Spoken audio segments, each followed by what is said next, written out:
Washington, President Trump's promised rewrite of trade terms between the United States, Canada and Mexico officially goes into effect on Wednesday. But while the president claims victory in reworking the North American Free Trade Agreement, putting its provisions into practice is far from done. Company executives, government officials and union leaders around the continent have been scrambling to comply with the United States-Mexico-Canada Agreement, which overhauls a trade deal that has governed commerce among the three countries for more than 26 years. The Trump administration and other supporters have welcomed the revised pact as providing much-needed changes to previous trade rules, including bigger incentives to manufacture products in North America, new guidelines for digital trade and stronger labor protections for Mexican workers. And the official start of the new agreement puts to rest much of the uncertainty Mr. Trump created for businesses by repeatedly threatening to walk away from the deal altogether. But many of the deal's requirements, like expanding worker rights or opening up the flow of agriculture, have not been fully met, or still need to be phased in over the coming months and years. Industries as varied as automobiles and agriculture are still struggling to understand recent guidelines from the U.S. government and certify that their products satisfy the trade deal, which requires some industries to buy more materials and components from North America and provide the government detailed information on their sourcing and wages. The three-country pact, which was reached after more than 2 years of negotiations, sought to change Mexico's labor rules to ensure that workers had the freedom to form unions and bargain for better wages. But those changes are still winding their way through the Mexican legal system, under threat from powerful companies and politicians. American labor leaders warn that the deal's protections for workers, which made it a model trade agreement in the eyes of Democrats and were largely responsible for winning their support, could still falter. Michael Wessel, the staff chairman of the Labor Advisory Committee that counsels the administration on trade issues, said that while much public attention had focused on the drama of negotiating the U.s.m.c.a., the really hard work of making the provisions effective, ensuring that workers' rights are advanced and that the competitive landscape changes is ahead of us. Making sure we don't lose sight and action on the changes that need to be implemented, monitored and enforced will be a day-by-day fight, Mr. Wessel added. Today, as #U.s.m.c.a enters into force, many improvements must be made to fulfill its promises, Richard Trumka, the president of the AFL-CIO, wrote on Twitter.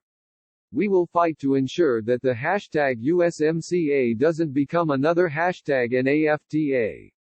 The Trump administration has taken an aggressive approach to rewriting and enforcing trade rules. The U.s.m.c.a, a comprehensive deal that covers the country's most important trading partners, is the biggest test so far of Mr. Trump's ability to change global trade terms in America's favor.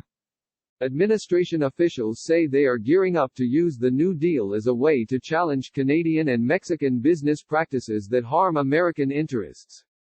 In a congressional hearing on June 17, Robert E. Lighthizer, the United States Trade Representative, said that he had pushed to have the agreement go into effect on July 1, even during a pandemic, so that the new rules could be enforced.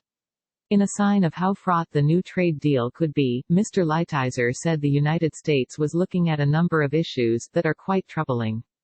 Like many Democrats, Mr. Lighthizer has criticized America's past trade agreements for both enabling American factories to move overseas and lacking tools to crack down on those who would violate the rules.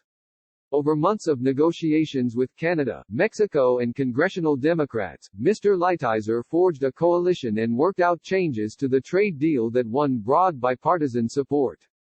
That included sweeping changes to Mexico's labor system, which would try to break the corrupt unions that help many companies control their workers in Mexico, and replace them with freely organized unions that could negotiate better wages and working conditions. That in turn would benefit American workers, by giving them a more level playing field to compete. Mr. Lighthizer pointed to Mexico's refusal to accept American biotech products, like genetically modified corn and other crops, as one area where the United States could bring a case under the new trade deal. Mexico's labor reforms and treatment of American media companies are also garnering U.S. scrutiny. Mr. Lighthizer told lawmakers that his agency would take action, early and often, to combat violations of the agreement's labor rules, which are meant to improve wages and working conditions, particularly in Mexico. Mr. Lighthizer also indicated that the United States, which won access to Canada's dairy market as part of the deal, was monitoring that sector for potential violations of the agreement. And the administration is considering renewing tariffs on Canadian aluminum exports. Another new part of U.s.m.c.a. that was crucial for winning the support of Democrats and labor leaders was its enforcement provisions, which give governments, unions and workers the ability to report violations of the agreement, and to try to seek redress. One of these systems allows the countries to bring cases against one another about labor rights or a wide variety of other issues. Another fast-acting, labor-specific system allows unions, workers and other parties to report labor violations, which may lead to factory inspections and even products from the offending company being blocked at the U.S. border.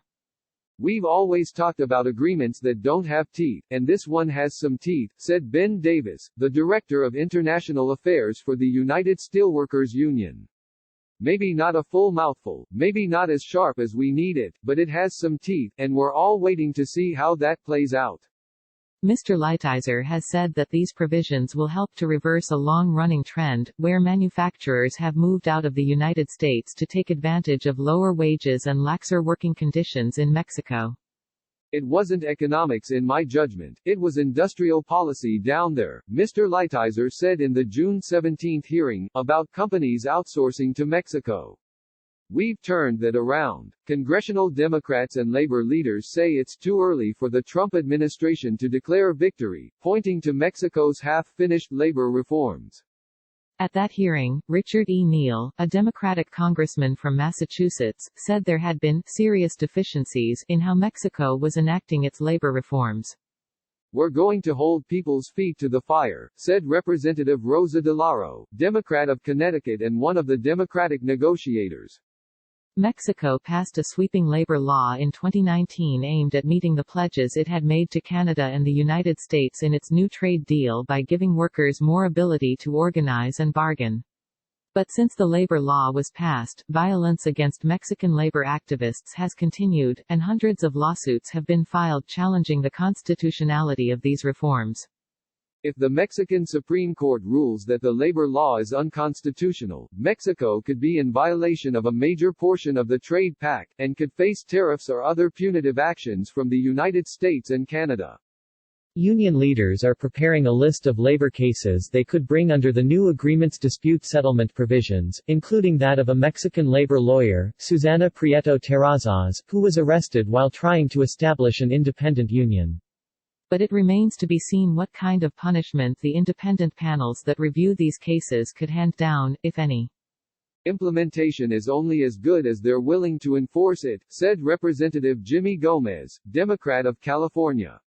We're going to be paying attention, very closely, to how the agreement is implemented. The promise of the U.s.m.c.a. is that it was righting the wrongs of NAFTA, he added. But if they're not willing to use it, or if they're taking steps to undermine it, then it's for naught. For companies that are scrambling to comply with the trade pact's voluminous rules for how they source their products and share information with the government, much remains uncertain as well. Many businesses that were working to enact the changes required by the U.s.m.c.a. had to put everything on hold for the pandemic, said Richard Mojica, a lawyer with Miller & Chevalier's international practice. Companies have also been trying to digest hundreds of pages of new detailed industry guidance, which the administration only released in June. It's absolutely a scramble, Mr. Mojica said. Ann Wilson, the senior vice president for government affairs at the Motor and Equipment Manufacturers Association, which represents auto parts suppliers, said companies were facing significant costs to meet the new rules at a particularly trying time, in the midst of a pandemic and economic recession. Many of these companies are still laying off people, furloughing people, and they're still trying to grapple with these requirements, Ms. Wilson said. But companies will have a grace period to adapt to the new regulations. U.S. Customs and Border Protection, which monitors imports at American ports, has already indicated that, for the next 6 months, it will focus on helping companies to meet the rules, rather than punishing them if they unwittingly break them. I think both parties are going to be learning for a while, Mr. Mojica said. Emily Cochran contributed reporting.